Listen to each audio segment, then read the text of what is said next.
If it doesn't fit with our strategy, then we need to deprioritize that. And I see too many leaders, Adam, that don't have priorities. Everything's a priority. And if everything's a priority, then nothing gets really done well. Do we have a strategy in writing that acts as a filter? So when fire drills come up, when new opportunities come up, we don't just react and do them, but we really step back and think about, does this fit with the strategy that's going to help us win?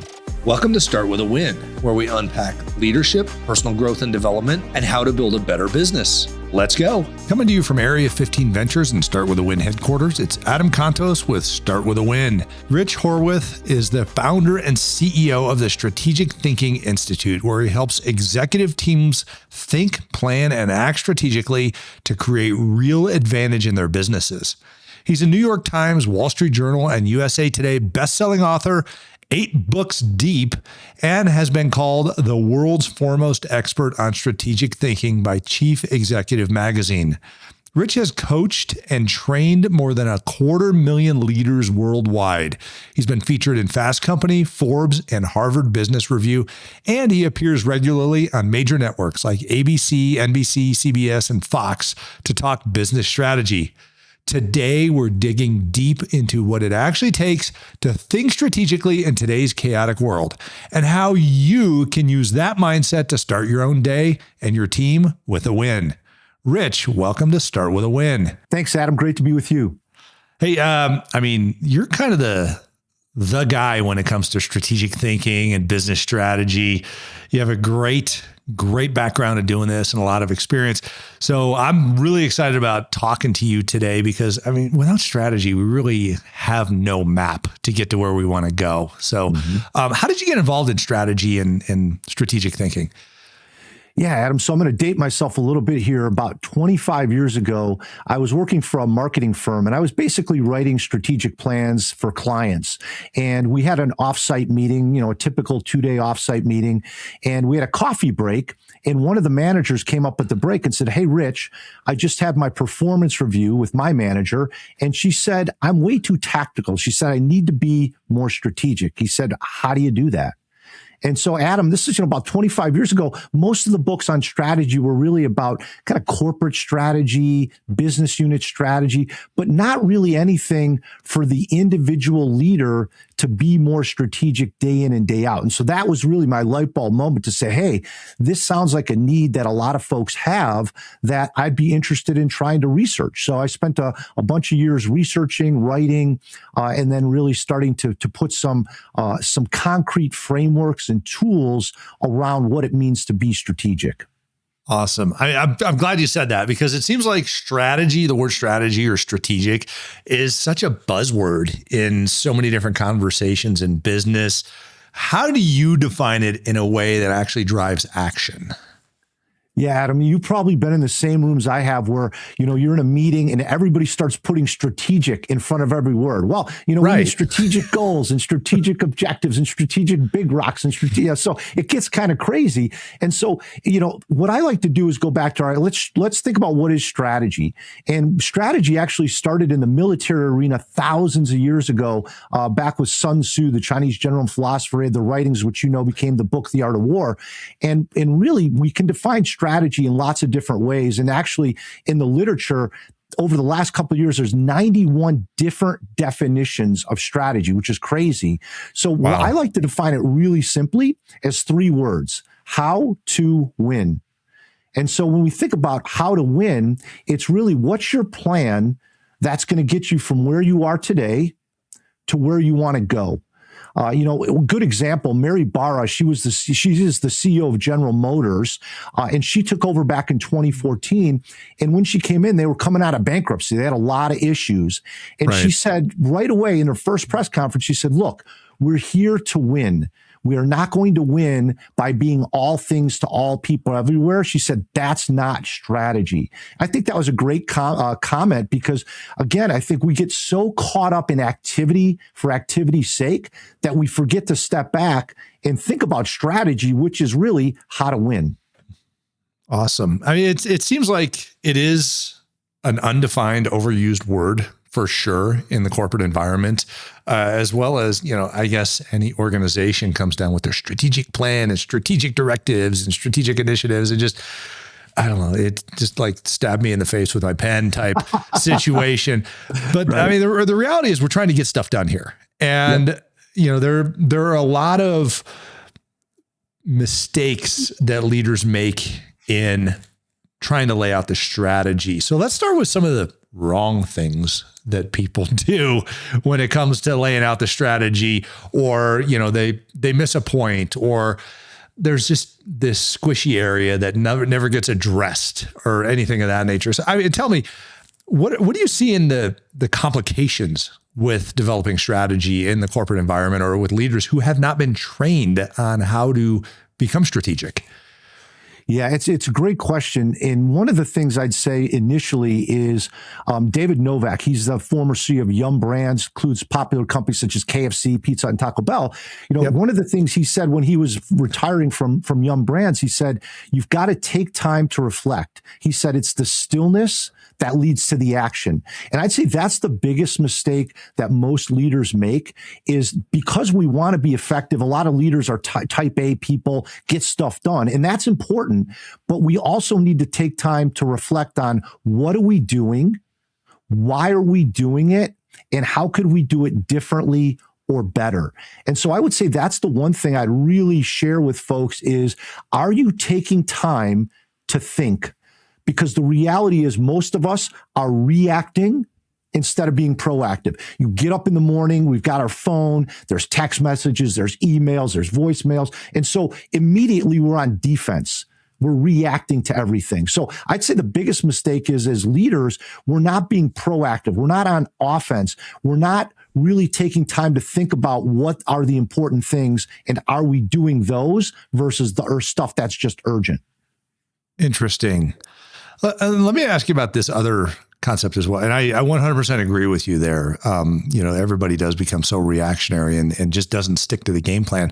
But a lot of times they create the game plan, they put it in a drawer, and they don't look at it for 12 months or until the next board meeting or something of that nature. How important is it to have a personal strategy as a leader, as well as, tie that into your business strategy and see it? I mean, how often should we be looking at this thing? Yeah, Adam, it's a great point. It's funny. I've got buddies that coach Pee Wee football. So, 8 years old, 10 years old, playing Pee Wee football. And these guys are spending 10 to 12 hours a week game planning for these Pee Wee football games. And they've got the game plans in writing. And then I talk to some leaders. They're like, Rich, I don't have time to put my plan in writing. Yeah, you've got to put your plan in writing. If you don't have your plan in writing, you're less prepared for your work than a Pee Wee football coach. So I'm a big believer you have to have it in writing, unless you're a solopreneur. And even if you are, I'd still encourage you to do it. But if you work with any other people, they've got to understand what they should be doing day in and day out. Where should they be putting their time, their attention, the budget, the resources? And the way we do that is we have a strategy in writing.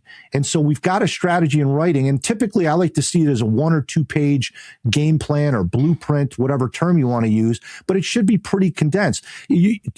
Adam, you're exactly right. Most people do a plan, and then like you said, it goes in a drawer, it sits in an Excel or PowerPoint file for the year, and they don't look at it. Why? Because it's 30 slides, 40 slides, it's 15 spreadsheets, right? I mean, we're not going to update that. We're not going to look at it. So I'm a big believer that have a 1 or 2 page plan with really what are you trying to achieve, your goals and objectives, and then how are you going to do it, your strategy and tactics, and add some metrics and accountability there. And I think that's a good place to start.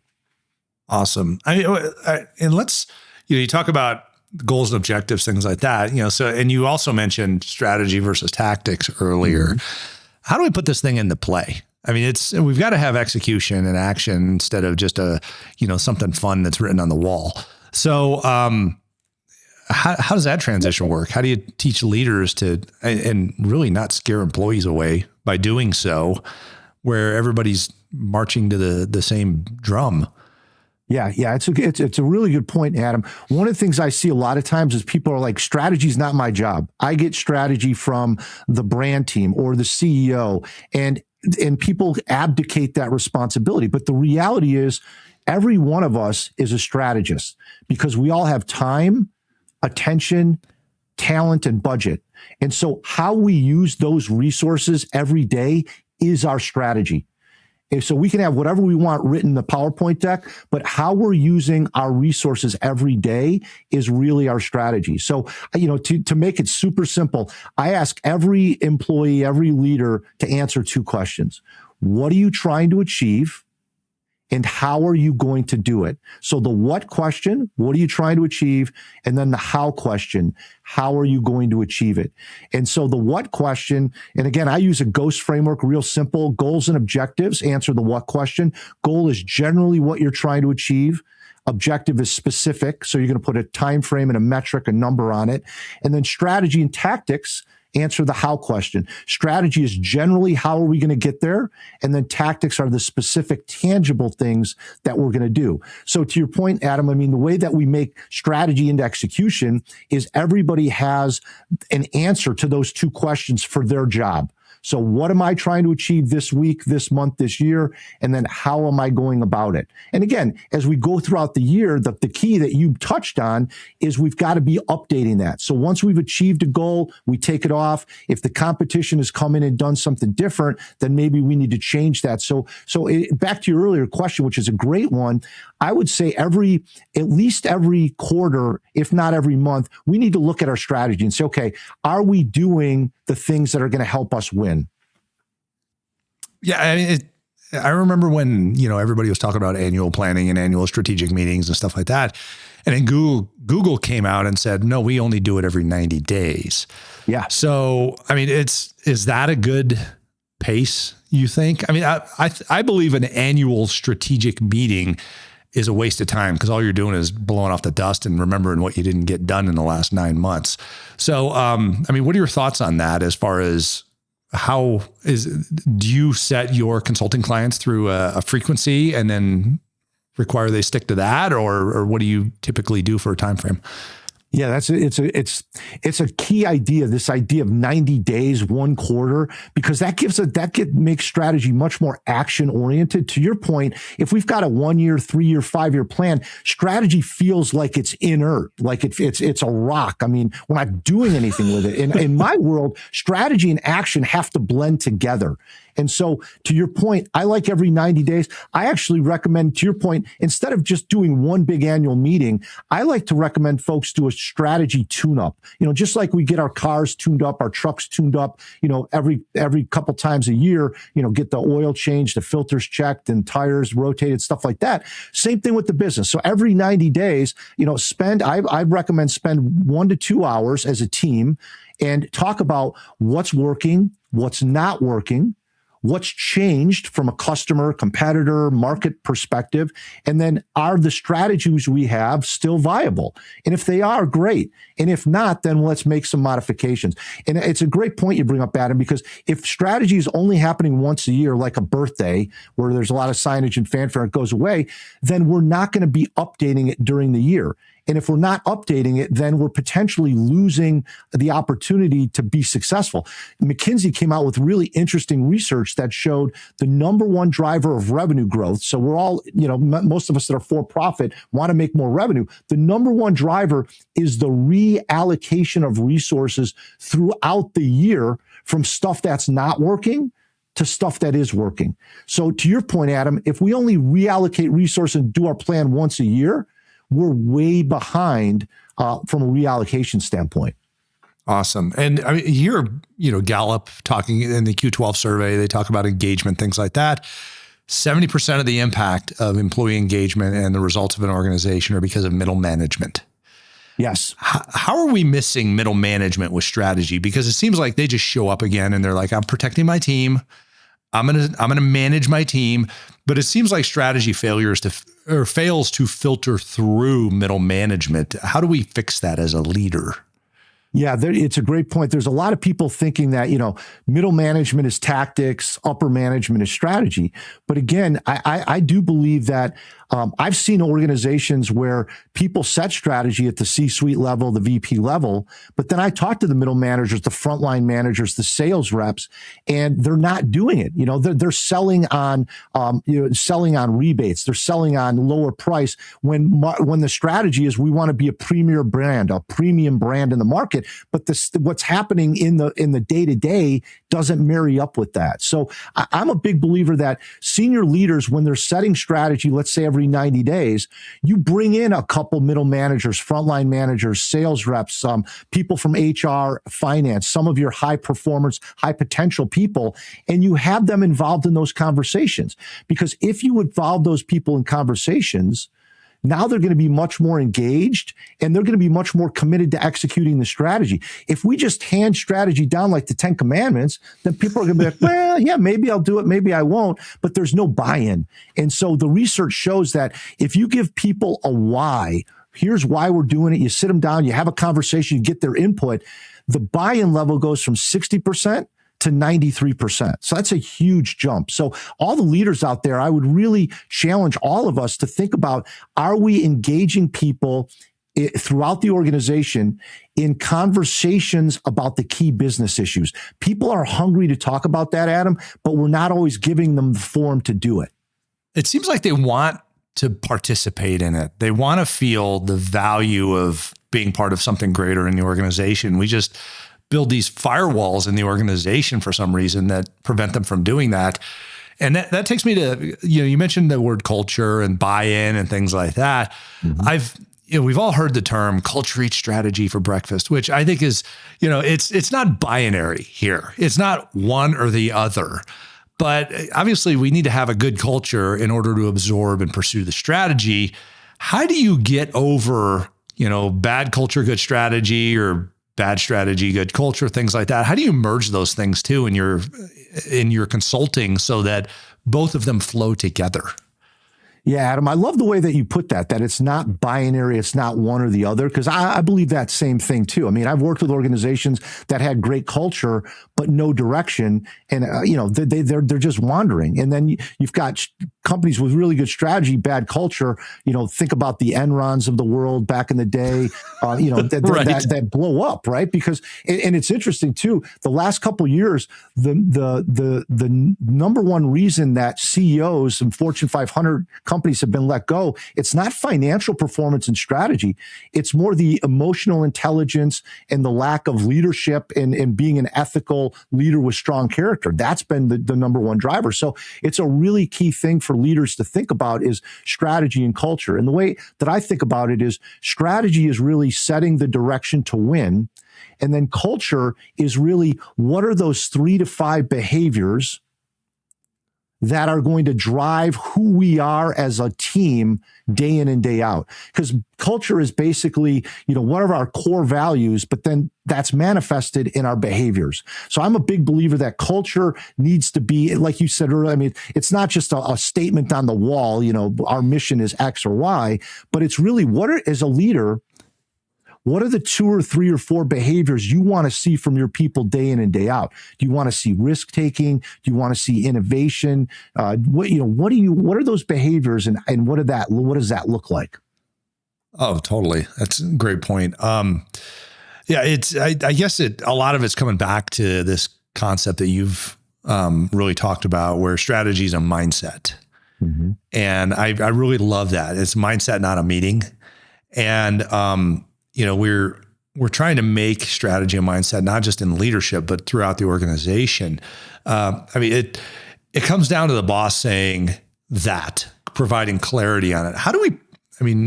You've seen a lot of clarity introduced into organizations in strategy. What some aha moments that you can share with us about that? Yeah, I would say the first thing is we need to have a simple framework to help us be strategic day in and day out, because, we're not going to remember a 400-page book or, a textbook. And, so we need something that's going to trigger that. So I like to share with leaders 3 A's: acumen, allocation, and action. And so acumen's the insight. So every day as a leader, what are your, and I define an insight, Adam, as a learning that leads to new value. So as a leader, we've got to go in each day with an explorer's mindset, not going in thinking we know it all, we've seen it all, we've done it all, but really with an explorer's mindset to say, what can I learn today about my people, about the culture, about what's working, what's not working, about my competition, about my customers. And so once we have those new learnings, that then should feed into our allocation, meaning, all right, we just learned this about our competition. How might we use our resources to outperform them or outthink them in that area? And then action is really, what are we doing to prioritize what's important versus urgent? So again, as a leader, I would think about those 3 A's: acumen, what's the insight, the new learning, the new value that we can provide; allocation, where should we be putting our resources? We got to make trade-offs. And then action, really, what are the key priorities, and are we living those priorities day in and day out? I think you hit a major piece of gold there. Prioritize the important versus the urgent. It seems like the urgent is what rips us away from our strategy on a regular basis. Somebody runs around hair on fire. There's a angry client, whatever it is. Strategy comes to a screeching halt because we feel like we need to address this particular situation. But at the same time, the key things we should be working on never change every day. Right? I mean, yes. We need to teach ourselves to be disciplined and not get ripped away from our strategy. Is that a fair statement? Yeah, that's really well said. The fire drill thing I see all the time with people. And that's one of the reasons, go back to your question earlier, which was a great question. What do we need strategy in writing? What does that look like? And that's the reason we want to have strategy in writing, because if we have strategy in writing, that then becomes our strategy, then becomes a filter. So when stuff pops up, fire drills, a customer says, hey, I want X or I want Y, we don't just think about it in isolation by itself and say, hey, that looks like a good opportunity, let's go do it. We say, okay, what is our strategy? Let's overlay what we've chosen as a leadership team to focus on. Now, how does this issue that popped up, an opportunity, a threat, how does that fit with our strategy? If it doesn't fit with our strategy, then we need to deprioritize that. And I see too many leaders, Adam, that don't have priorities. Everything's a priority. And if everything's a priority, then nothing gets really done well. And so I would encourage people to really think about, do we have a strategy in writing that acts as a filter? So when fire drills come up, when new opportunities come up, we don't just react and do them, but we really step back and think about, does this fit with the strategy that's going to help us win? It's interesting you say that, because if you look at the different meetings that people go in throughout the day, nobody ever reviews their strategy at the beginning of the meeting. We're trying to accomplish this, this, and this. Yes. But instead they go into the meeting with different people's pet projects or what have you. And the strategy never gets impacted by that. It's just their pet projects. So, go ahead. That is a golden insight that you just had there. So I hope folks write that down. When you go into a meeting, do you have an agenda? Are you spending some meeting time on strategy? I mean, that's such a key point that you brought up, because if we're not spending time on strategy, and I've been in a lot of those meetings, and a lot of times it's the fire drill of the month. It's, a new competitor did X, or, something popped up, but it's not really on the big picture issues. And so I'm a big believer that leaders need to think about, how much time are they allocating on the current state of the business? And then how much on the future state? So are you preparing your team to be successful 3 months, 6 months, 12 months from now? Or are we just focused on today? Today is important. Absolutely. We've got to keep the lights on and so forth. But we also want to think about, how much time are we putting into the future state of the business as well? And teams get excited to talk about that because it's motivating.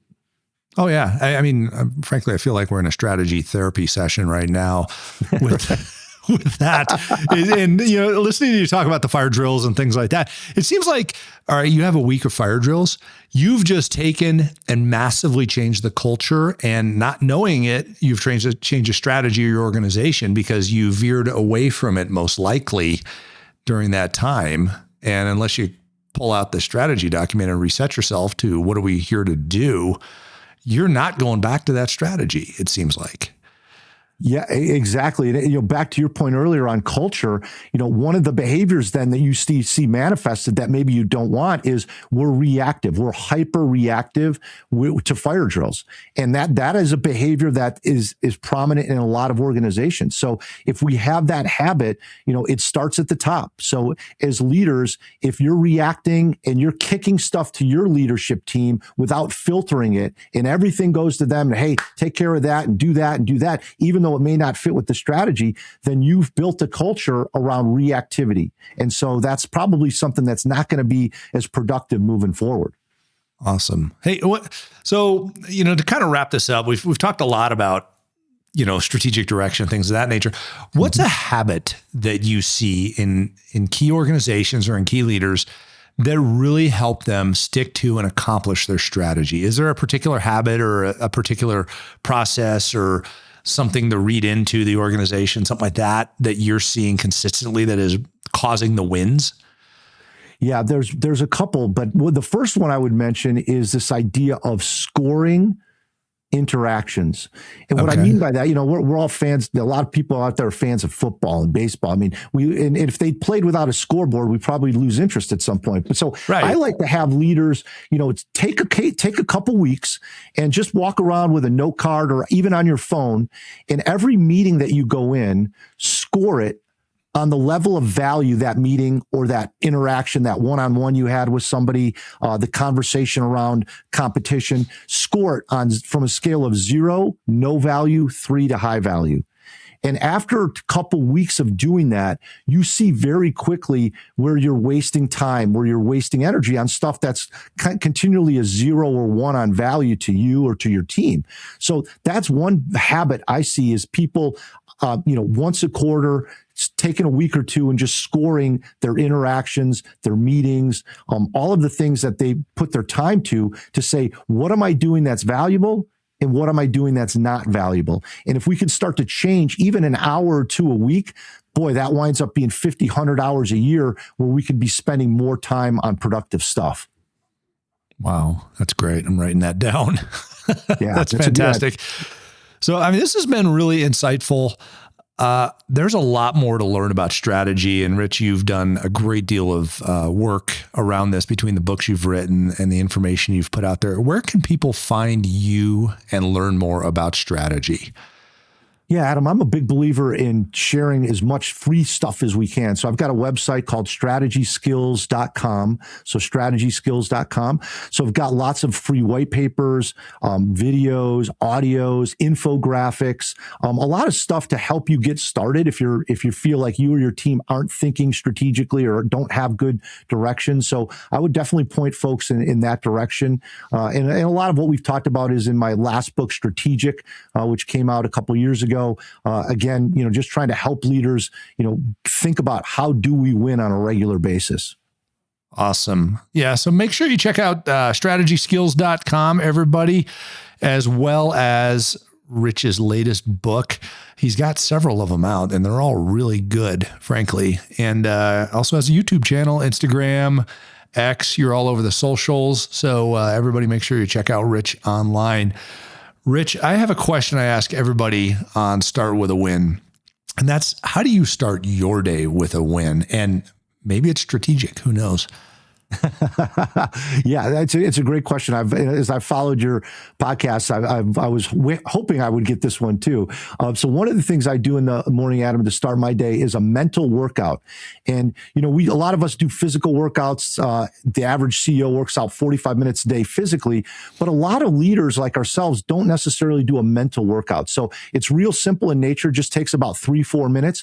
But what I start with is performance statements. So I have 3 to 5 statements, just one sentence on how I can perform well today. So one performance example statement might be, I'm going to listen for 3 seconds intently before I respond to anyone I'm talking to. So hopefully I'm being a better leader that way.